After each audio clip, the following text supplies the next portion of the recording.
Merci. Bon, on va jouer les prolongations. Je ne vais pas vous demander d'écrire les lois de Cadieux, mais je ne vais pas non plus abuser longtemps de votre temps, compte tenu de l'heure. Je voudrais faire une présentation sur la responsabilité mutuelle que vous connaissez bien, qu'un certain nombre de pays ont déjà pratiqué au niveau de l'espace CEDEAO, ainsi même que la commission de la CEDEAO. Cette présentation s'inscrit en droite ligne de ce qu'on a discuté depuis ce matin, à savoir l'inclusivité,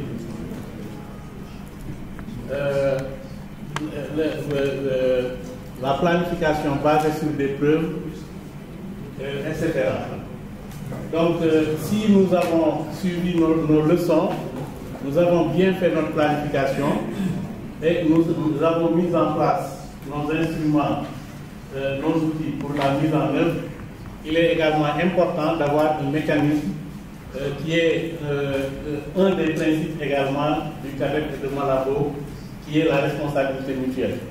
Il importe donc de garantir un alignement, une harmonisation, une coordination des différents efforts qui sont mis en œuvre par les uns et les autres, parce que c'est une action commune. On a plusieurs acteurs qui sont impliqués ici. Il y a l'État, il y a la société civile, il y a les producteurs, il y a le secteur privé, etc. Et nous gagnerions en tout cas à aligner ces efforts, ces plateformes pour la revue mutuelle, pour apprendre des uns et des autres, et également d'une manière générale pour la responsabilité mutuelle. Comment?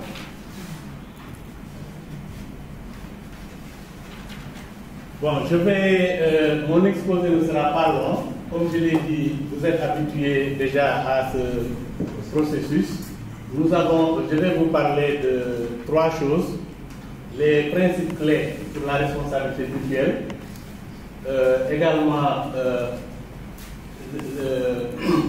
le contenu de ce que devrait être un exercice de responsabilité mutuelle et des bonnes pratiques pour faire une bonne revue conjointe du secteur agricole, qui est une matérialisation de la revue conjointe du secteur, de la responsabilité mutuelle. Bon, d'abord, comme je l'ai dit, c'est une action collective. Il y a plusieurs acteurs qui se regroupent pour poursuivre des objectifs communs à travers des stratégies communes et une vision partagée qui est commune. Et maintenant, il faut s'entendre, lorsqu'on veut évaluer ce qu'on est en train de faire ensemble, il faut d'abord qu'on s'entende sur les indicateurs. Nous allons dire, nous voulons développer l'agriculture, mais il ne faut pas que chacun ait son propre indicateur pour pouvoir évaluer le développement agricole. Donc on s'entend sur les indicateurs qui sont arrêtés de commun accord. Comme on l'a entendu plusieurs fois ce matin, il faut que ça soit un exercice basé sur des preuves, que ça ne soit pas trop subjectif. L'inclusivité, un dialogue franc et transparent, mais également il faut que les différentes parties s'approprient le processus. Le processus, c'est pour mieux améliorer la planification, la mise en œuvre, mais ça implique également que lorsque, ensemble, nous parvenons à des conclusions, des recommandations, que nous les assumons tous ensemble et que nous les mettons en œuvre. Il y a un certain nombre de bonnes pratiques qui ont été définies. D'abord, il faut un comité de pilotage inclusif qui va comprendre les différentes parties prenantes. Il faut un secrétariat technique qui sera la cheville ouvrière du processus. Il faut des termes de référence sur lesquels on s'entend. Il faut mobiliser les ressources, que ce soit les ressources humaines, financières, organisationnelles, etc. Et également, comme c'est un processus inclusif, il faudra chercher à associer tout le monde pour que tout le monde puisse contribuer à ce processus-là. Et cela va également permettre d'évaluer le dialogue politique qui existe dans le pays, les processus. Mais une chose dont on a parlé également ce matin, de questionner la qualité des données et les capacités d'analyse. Nous avons commencé en Afrique de l'Ouest à faire ce qu'on a appelé une évaluation des processus de revue, qui est différente de la revue conjointe du secteur agricole. Parce qu'on voulait d'abord, pour les pays pour lesquels on a compris, il y a 7 pays en Afrique de l'Ouest pour lesquels on a déjà fait cette évaluation des revues, où on a essayé de mettre en œuvre ces bonnes pratiques-là. Mais ce qu'on a fait, surtout, c'est de voir quelles sont les pratiques de revue qui existent et comment on les évalue par rapport aux bonnes pratiques. Et dans ce cadre-là, on n'a pas beaucoup de points. 7, par exemple, faire des études ponctuelles pour alimenter la revue. Dans le premier exercice, on ne l'a pas fait. Mais on est censé le faire par la suite lorsqu'on a fait l'évaluation des revues qui nous permet de nous arrêter ou en tout cas d'identifier un processus que nous allons désormais utiliser pour la revue conjointe du secteur agricole. On va inclure donc ces études qui viennent alimenter la revue. On va avoir également, lorsque le draft est fait, on va faire la revue, avoir un rapport qui sera validé par une réunion nationale, avoir un plan d'action pour la mise en œuvre des recommandations et également une bonne pratique, c'est que les pays puissent pouvoir échanger leurs expériences, leurs vécus par rapport à cette revue. Et le contenu de la revue, donc,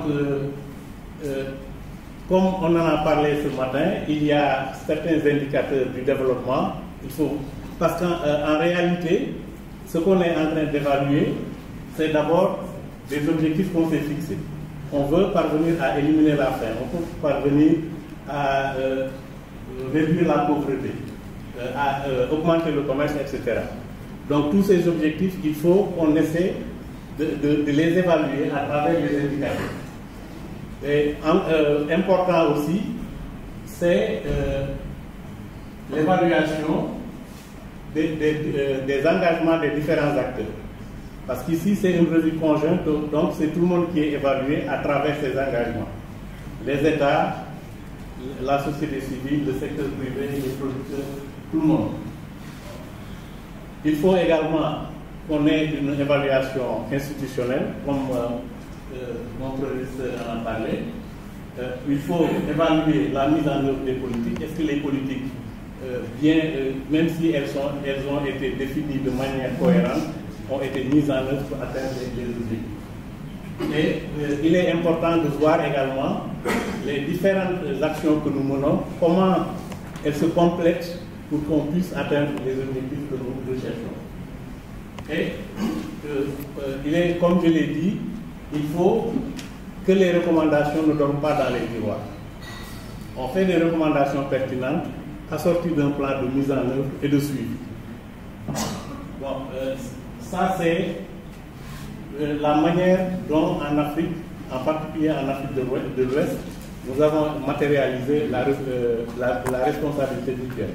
Comme je le disais, il y a déjà 7 pays en Afrique de l'Ouest qui ont commencé ce processus. Ils ont fait le premier exercice et il y a le Bénin qui a fait son premier exercice en 2015. En 2016, ils n'ont pas fait la revue, mais cette année, ils ont fait la revue qui a été validée.